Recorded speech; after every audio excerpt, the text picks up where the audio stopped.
Okay, let's get right into it, yeah? So I'm going to show you a clip. As you've now learned, I wrote a book after doing my PhD at Columbia University. The book is called Eve, How the Female Body Drove 200 Million Years of Human Evolution, because I lack ambition. As you can see, I have small topics at all times.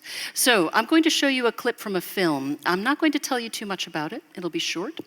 It is the prequel to Alien. So this is Ridley Scott. This is a sci-fi film. And like all such films, terrible things are going to happen to everyone in this film, which of course is why you go to see the movie. Now, the one person you're about to see is Dr. Elizabeth Shaw. She is a scientist of some kind. I don't know. She sciences, okay? It's never really specified in the film exactly what she does.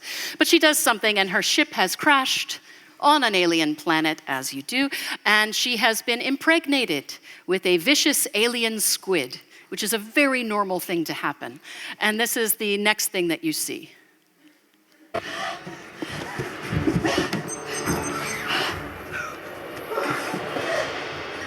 Emergency procedures initiated. Please verbally state the nature of your injury. I need cesarean. Error. This med pod is calibrated for male patients only and does not offer the procedure you have requested. Please seek medical assistance elsewhere. So, right, who does that? So, she wants a cesarean section, which is a perfectly reasonable thing to want when you've been impregnated with a squid. She would like it to be out of her body, ideally as soon as possible. So, unfortunately, the med pod, you may now have heard, is calibrated for male patients only. And as I sat in a darkened theater in New York, watching this prequel to Alien, I heard a woman in the row behind me say, "Shit, who does that?" Yes, who does that? Who sends a multi-trillion-dollar expedition into space and forgets to make sure the damn equipment works on women? But I was doing my PhD at the time, so I knew, that's us. Actually, that's us. That's you and me and every society we live in right now. You and I and every person here with ovaries is already Dr. Elizabeth Shaw, okay? Because none of the equipment works on women. Okay, let me introduce you to the male norm. It sounds as worrisome as it is. In biology and the biomedical sciences, we have largely been studying males for decade upon decade upon decade. This is as true if we are studying rodents as when we are studying human beings in clinical trials. We have been studying, well, it's just dicks all the way down, okay? It's a lot of penis all the time, but there's a scientific reason for it, okay? The reason is because in mammals, there is such a thing as an estrous cycle. You and I might call this the menstrual cycle, our favorite moment of every month for half our lives, our periods. Yes? And so in all mammals, however, estrous cycles have this rise and fall of hormones, which is semi-predictable, but has semi-chaotic effects throughout the body. You may not know that every tissue in the human body has sex hormone receptors. Okay? And they behave differently body system to body system, but they're there, okay, in nearly every tissue in the body. So if you're a scientist, and you're good at it, hopefully, I'm reasonably good at it, they gave me a PhD anyway, if you're good at it, then you want to control for your confounds. You want to control for the mess in your experiment. The easiest way to control for a confound is to not include it. Right? So a decision was made, not by a bunch of evil, sexist, horrible men in a back room rubbing their hands together, trying to make lives terrible for women. Not in this case, yeah? In this case, it was simply, well, the easiest way to control for estrus is to simply not study females at all. So they didn't, for decades, okay? So how do drugs happen? Because now we arrive at consequences for these decisions. So basic science inevitably leads to something called applied science, yeah? So if you have a drug target, you've probably discovered something, usually in rats. We do terrible things to rats, okay? That's just what it is to be a scientist working with mammals. You do terrible things to rats and you discover something about a body system, but maybe you discover a therapeutic target. which is to say, maybe there is a drug. We don't know if it's a drug yet, maybe. Okay, so now you enter into biomedicine. Now you begin to do your development. Okay, fine.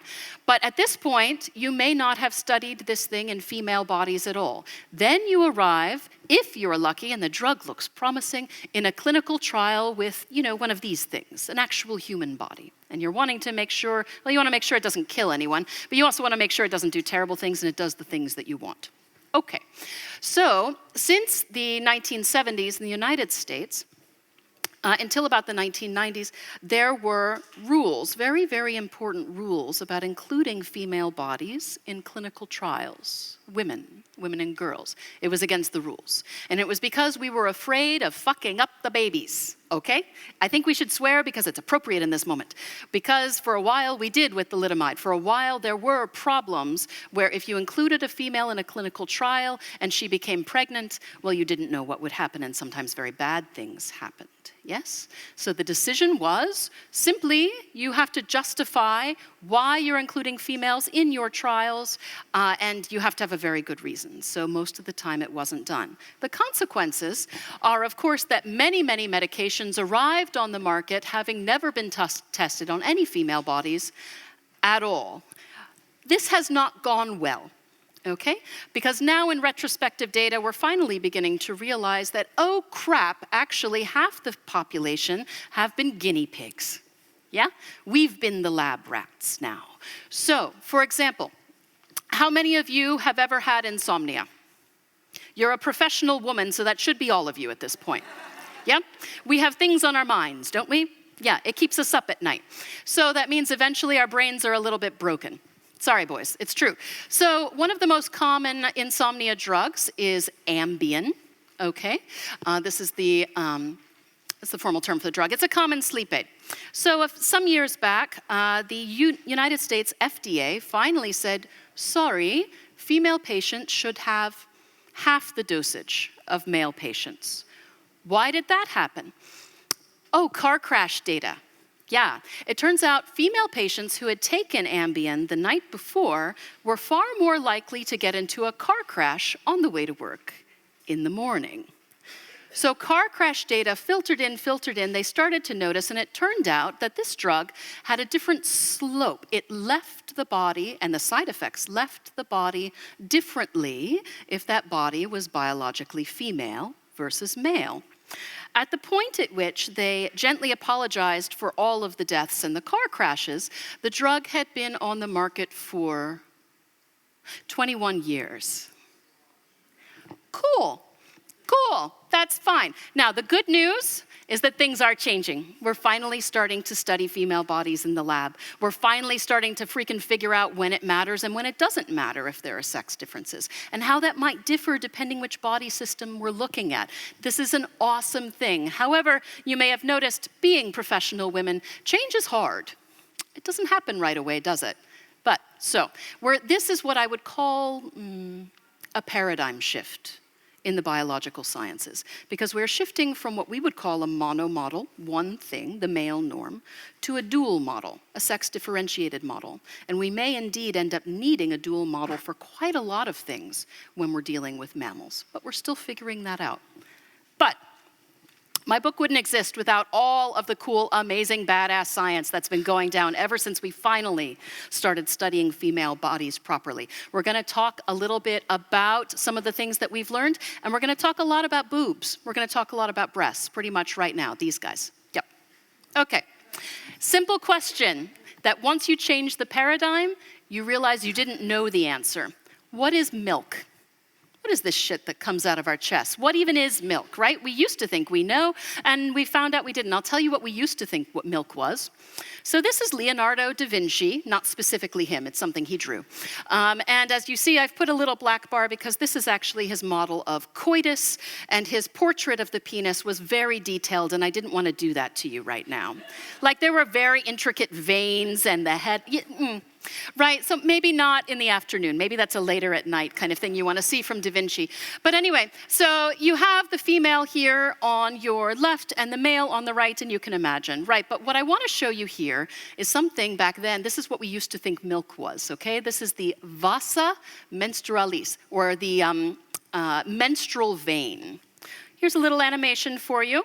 You can see the red transforming into white. We used to think milk, and this is an idea that lasted in Europe for 2,000 years, okay? This is the Galenic model.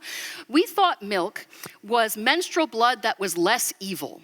Okay, so we thought that menstrual blood, they really did. We thought menstrual blood somehow was always in the uterus, just, I don't know, hanging out. And somehow it would transform through a holy vein, bequeathed by God, literally up into the nipple, wherein in that journey, it was transformed into holy, beautiful, Mary-like mother's milk.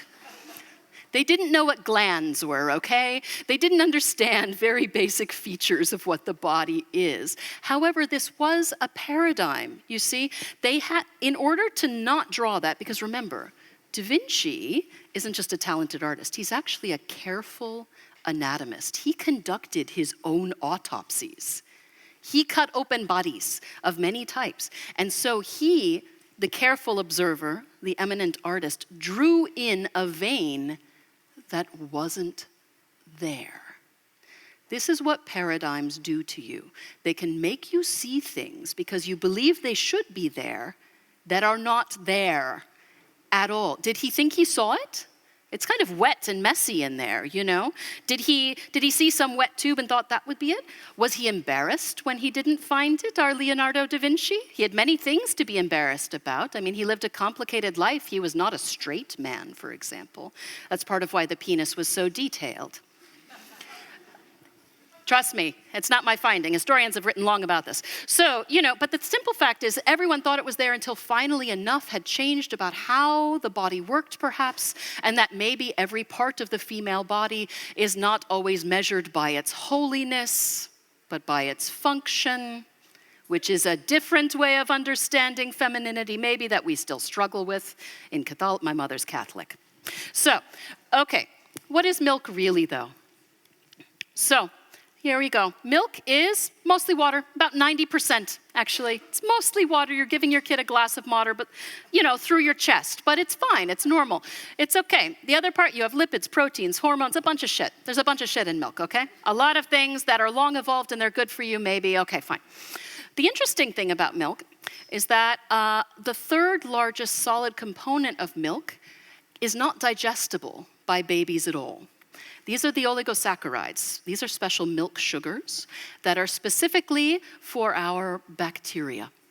It turns out that really what milk is a kind of infrastructure establishment system that is setting up the microbiome of infant intestines, which interact with the infant immune system.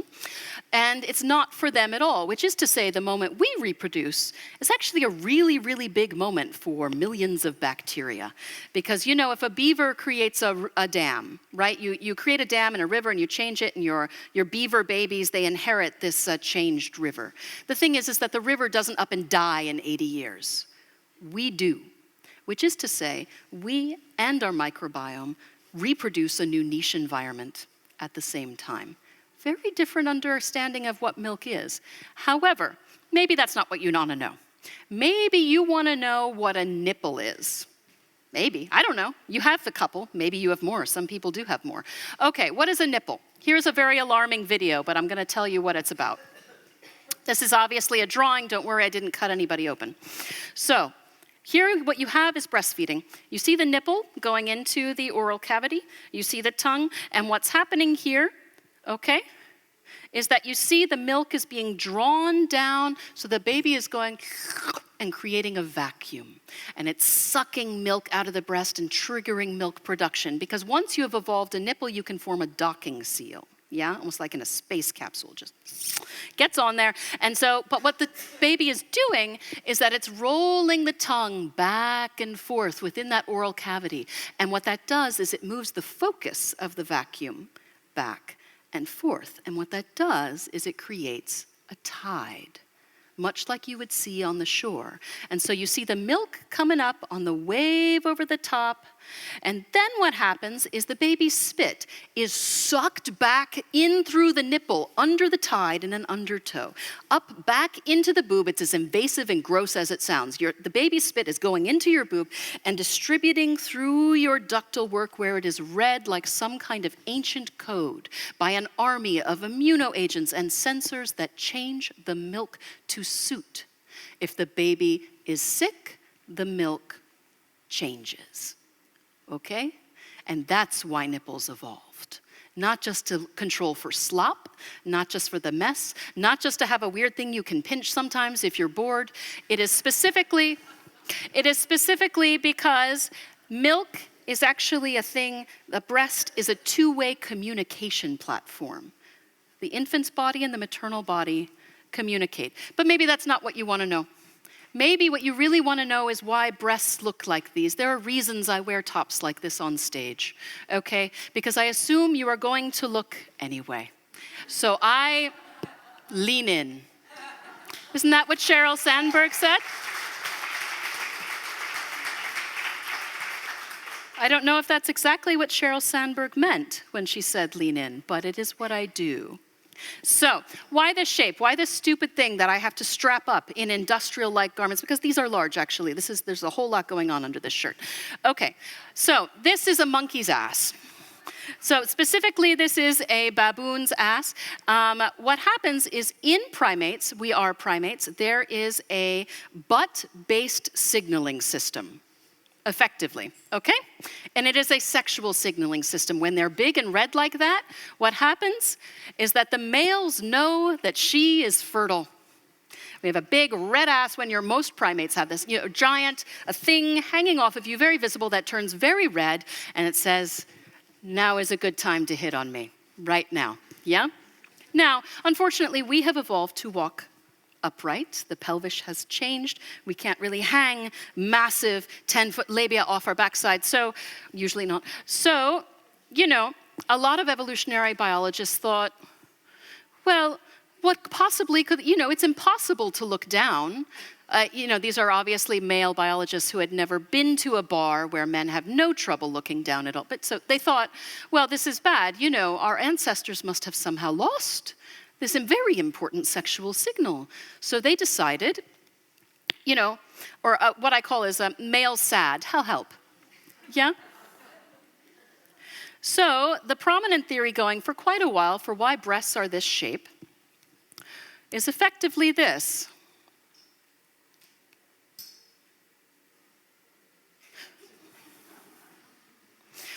So now let me tell you why this is fantastically stupid.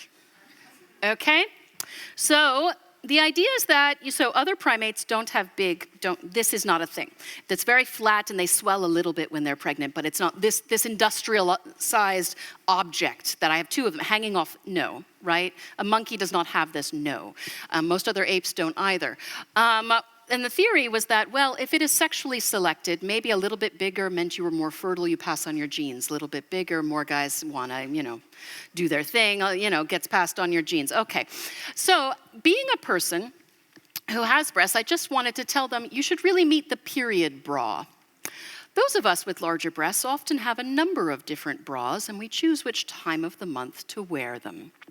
Because breasts are not at their largest when we are ovulating.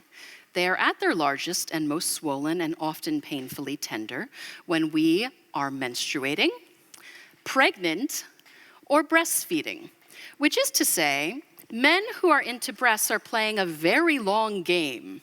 We are nowhere remotely close to being fertile when our boobs are at their largest. So that means in an evolutionary context, it makes absolutely zero sense that this would have evolved as a sexual signal primarily, because this is not indicative of my proximate fertility. It means I have estrogen. It means in general I am probably not zero fertility, but them being larger on the face of it is exactly meaning I am not presently fertile at all. Right? You will have no entry with said sperm when my breasts are large. So, in other words, it sounds like the idea of a person who has never owned a pair. But there are a lot more women in science these days. Okay. So wait, why this shape?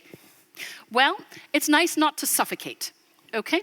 That means that there is a way in which, you can see in the profile of my face, do you see that it's a bit flat? Like if I were a monkey, if I were another ape, my jaw would protrude more. Do you see how the line follows from the forehead? I mean, my nose is somewhat large, but you know, forehead to chin, and there's just not. So when you breastfeed, it is very good to be able to breathe. Okay? So the best theory going right now, which has been fairly well adopted in the scientific community, is that this pendulous shape that is flexible with a slightly upturned nipple is better to not block the nostrils when the baby is breastfeeding. Which is a basic principle in science. When you're talking about the female body and how it might have evolved, functionality before attractiveness. This was not built for the pleasure of men. It was built to survive, which we are just slightly better at, as it turns out. So I'm going to close out. Why should males care? If the male body is so well studied, why should men read a book like mine? Why should men care about how understudied the female body is besides some pity, some generosity of spirit? Yeah, but doesn't immediately concern them, of course, you would think, right? Oh, that is very, very wrong. Okay, so let's talk a little bit about the longevity gap. Right, so here is the life expectancy in the United States between males and females, the red line's on the top. You know that women live longer than men, yes? Well, this is true in global data as well. It actually has tracked roughly the same for a very long time. We used to think it was about lifestyle, boys doing extremely dumb boy stuff, and then men getting older and doing even dumber men stuff, and that's why they keep dying, right? So a behavioral thing. But actually it turns out to be more about the immune system, more about cellular repair. Actually, males get more infections across the lifespan from birth forward. They get more cancer, too. Actually, the story of the masculine in mammals is often a story of vulnerability and fragility and being weak, at least in the face of what it is to be alive or not. You see, the female body is simply better at not dying. That's what it is to be alive. That is, in fact, the point of menopause. The reason we are here after a certain age is that we have not died yet. Congratulations, ladies, you're not dead. You know? Yeah. Exactly. So, but there are so many, but we feel for them, don't we? These poor, often dying gentlemen. So how can men live longer? There are whole sub-industries set up to give men advice on this. Yeah? How can men live longer? There are endless amounts of advice. They can do so many things. They could eat better. They could go to the doctor, exercise, sleep, manage stress. Definitely stop smoking. If you haven't gotten that damn message yet, we could all do that.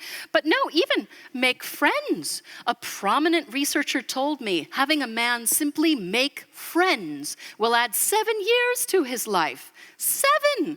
Of course, these are all hard to start and even harder to maintain. All interventions that extend your life, male and female included, are hard to start and harder to maintain, and maybe there's a reason you don't have friends, gentlemen. I mean, if you're going from 0 friends to some friends to gain 7 years, I don't know how successfully you'll make these friends, right? Because clearly there was a problem before, but there is one thing you can do. And don't try this at home. This is true for both men and all mammals. There's a single intervention that you can do to make them live longer. You only have to do it once. It is very easy to maintain. You can castrate them. No, actually, you cut off their balls. We have done this with thousands of animals. For science, we have cut out rodent balls. You've probably done this with a dog, yeah? If you have a pet dog, it will extend a domestic dog's life by 1.5 years, just snip, snip. We have done this with pigs and with monkeys. We have done this with humans, actually, not on purpose. Okay, so this is retrospective data, this is historical data. The Korean imperial court kept very good records, and they had eunuchs They had men with no testicles. There were American men in the middle of the 20th century who were institutionalized in hospitals. Because the history of eugenics is terrible, they too, let's please never do this again, were castrated. Very good medical records, and a Central Asian tradition too. In all of these cases, the castrated males lived longer than the men with balls, okay? And it wasn't a small gap. The average difference, the average gain, is 14 years. It is the single largest intervention to extend a male life that we have any record for. And again, you need only do it once, but don't try this at home. The most important, I know, the things you learn from science, but the most important thing to know here, and the reason men need to care about studying sex differences, is the reason they're living longer, we're not entirely sure, but their hearts were healthier. There was less hardening of the arteries. There was a better peripheral vascular response. Fewer major cardiac events across the lifespan. And indeed, some of the cancer measures were likewise reduced of what we're able to know from historical records. And this does show up in all the terrible things where we snip the balls off of rats. The point is, the way in which we're going to figure out why cutting off men's balls makes them live longer, which is obviously an insane idea, but true, is that we're going to study the biology of sex differences and figure it out, because I think even the men that we love deserve better than a mass castration plan. Thank you.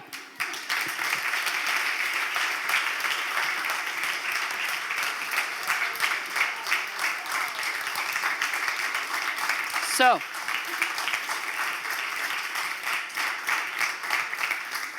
we have a little time, and I am not shy. Any questions?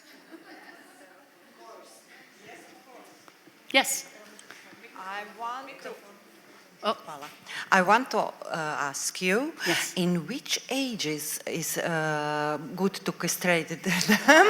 Because my man Well, was darling, good the to question me is- over the question- 40 years, and now he has over 60. It's too late, huh? Thank you. Well, I think the first part of your question, she wants to know when to castrate them. The first part of your question is, well, better for him or better for you? However, I will say medically, scientifically, I can answer that. It seems to be best done before puberty. So that's a bit of a hard sell. Okay. However, there seem to be useful interventions at a number of different ages. I will say that it doesn't work quite as well when you do it after prostate cancer. It's a common treatment for men who have certain stages of prostate cancer to have the testicles removed.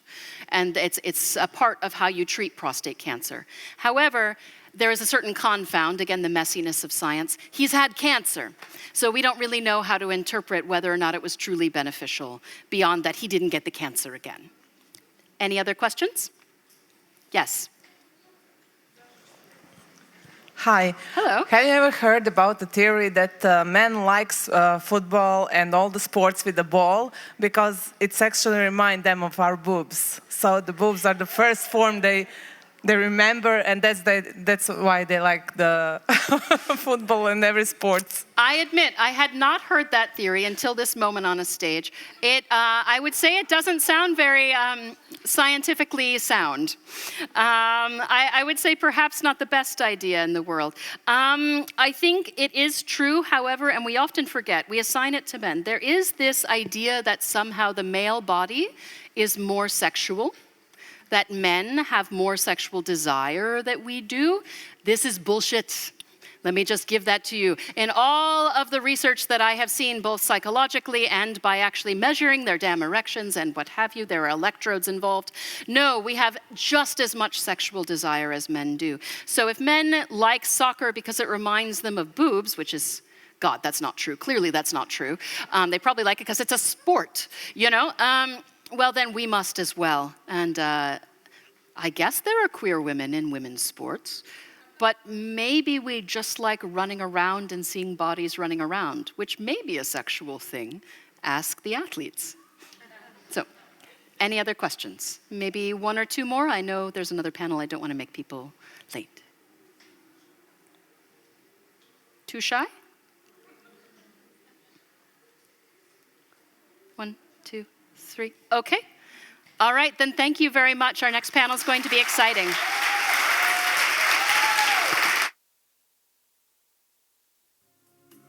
My broken pieces, you pick them up. Don't leave me hanging, come give me some.